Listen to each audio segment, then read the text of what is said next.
Ever tell you how I broke my arm? Never told you? I think you did. Were you on the? Were you climbing a tree the first time? Well, in 1939, July the 4th, had a big flood. I told you, didn't I? Mm-hmm. So my father had rented this. He had us all by ourselves. Now he took 3 kids from their mother and kept them. He kept 3 kids, and he's trying to farm, make a living farming. July the 4th, him and this guy that lived on the farm, we had 2 little farms. And they had a house and a barn on this farm over across the creek there, and this guy moved in there he had 4 children. You remember 4? One of them was just months old, wasn't it? Yeah. Well, on July the 4th, they was cultivating corn in this little, we call it sand bottom field, little field. Me and Willis and Betty, I think. I don't remember Willis and Betty being there much, and I don't remember them, but he had 4 kids, and we was playing under the apple tree. There's 6 of us playing under these apple trees alongside this cornfield. And my father, they'd stop and give the horses a rest now and then, mules or whatever it was. And the cars going up, there's a carnival down in Morehead. It used to be a travel carnival. They'd come in, they'd set up, and they'd run for a week, and they'd go to another town.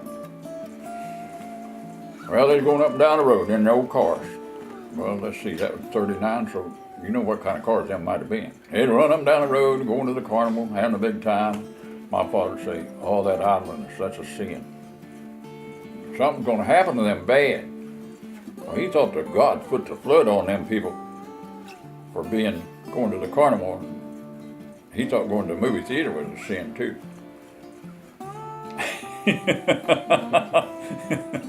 Yep.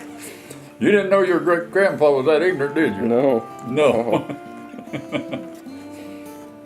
Well, that night the flood, it started raining. It just a cloudburst. It rained about a foot or 2 in a couple hours, and it just come down that valley. This man and woman got them 4 children. They were going across the high place, going up to my uncle's house, was up across the field there. There's a railroad up there, and all this water backed up behind that railroad. And then when the railroad broke, the railroad was up on a big old high place.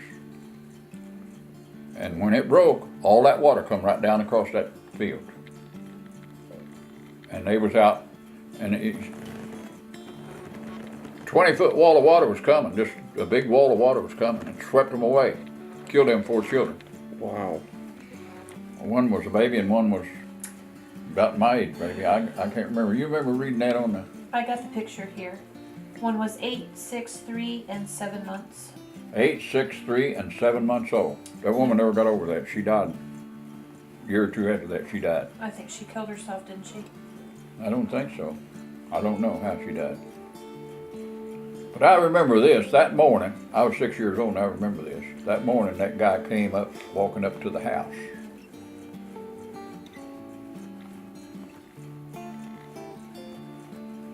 Telling my father about it.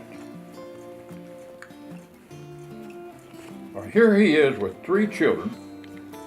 I was 6. Betty must have been about 4 or 5, and Willis must have been about 6 or 7, 8, 7 or 8, I don't know. Well, we'd had this old pony, and she died, and we had a saddle. So there's a big old tree up in the holler behind our house. The water had washed the roots out, and it laid over. It was up off the ground, about high as that TV thing over there, maybe. So Willis took this saddle up there and put it up on that tree, and I got up on the tree, on the saddle somehow, but he didn't fasten it down or nothing. And he'd been a sapling over the tree, and he was rocking it up and down, and off I go. Whew. Broke my arm. Boy, he took off. Well, my father had got a job putting this railroad back with the horses, with the mules, and a scraper. You don't know what a scraper is, but it's the thing you move dirt with. It's before the bulldozer. The horses pull it, and you use the handle, and you get it full of dirt and drag it over there and dump it. He made $60,